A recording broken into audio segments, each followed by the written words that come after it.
And a very warm welcome to you. Shooting Star. We're saying hello to Willi Noelle.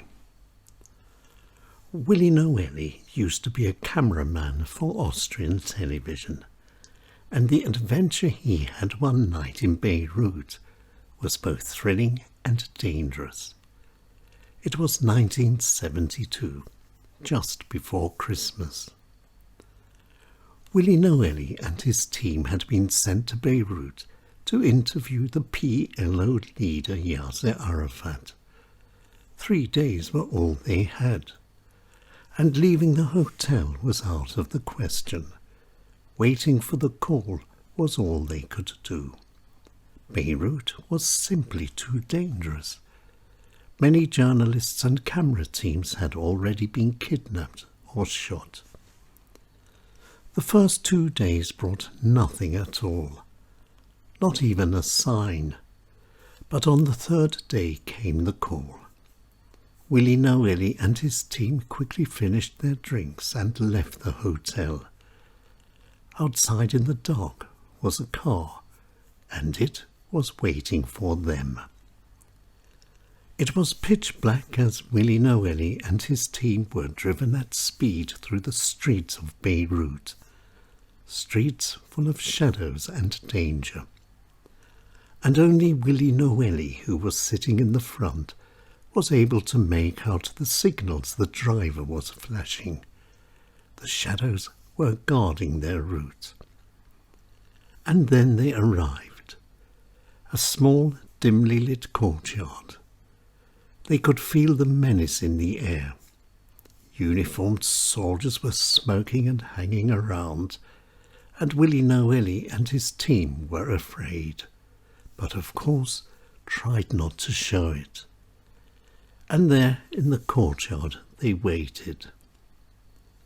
And then through the still of the night came a sound, the sharp clack-clack-clacking of a walking stick.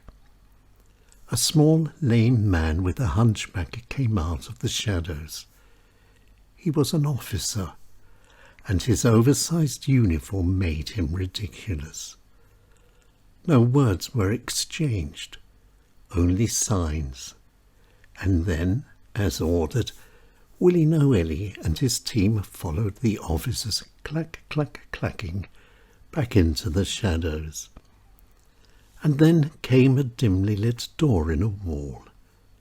It opened, and there, deep underground, was the bunker.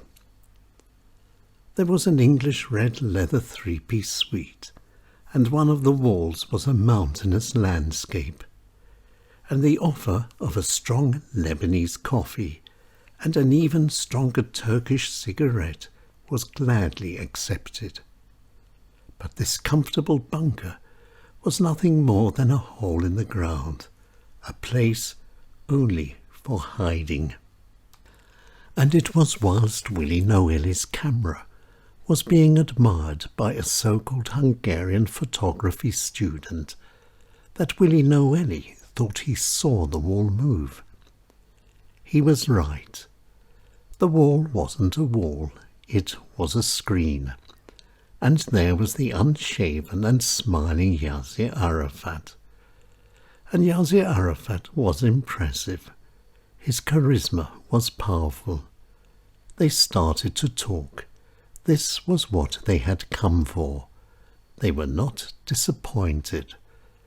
This was one of the most interesting discussions Willi Noelle had ever experienced. Yassir Arafat did have a message, and he told it. Willi Noelle and his team left Beirut just a few hours later with Yassir Arafat's message. Then, high up in the sky, all became clear. No passwords had been used to enter the bunker. The key had been the officer's stick, the clack-clack-clacking on the ground. A code? Had Willi Noelle and his team been captured, they would have had nothing to say. And the Hungarian student? He was in reality an arms and explosives expert. He was checking the camera. It could have been a bomb or a gun. And Willi Noelle thought about their 3-day wait in the hotel, and this too became clear. Checking and watching. Was Willi Noelle really Willi Noelle? Was Willi Noelle's team really Willi Noelle's team? There's no such thing as trust in a war. Of course, Willi Noelle completed many more missions, but it's his 3 days in Beirut he remembers the most. Chancing with death in a city of war, and bringing home a message from one of history's greatest, Yassir Arafat, the most feared and most wanted man in the world. Willi Noelle used to be a cameraman for Austrian television, and more often than not, there was more of a story behind the getting of the story than the story itself.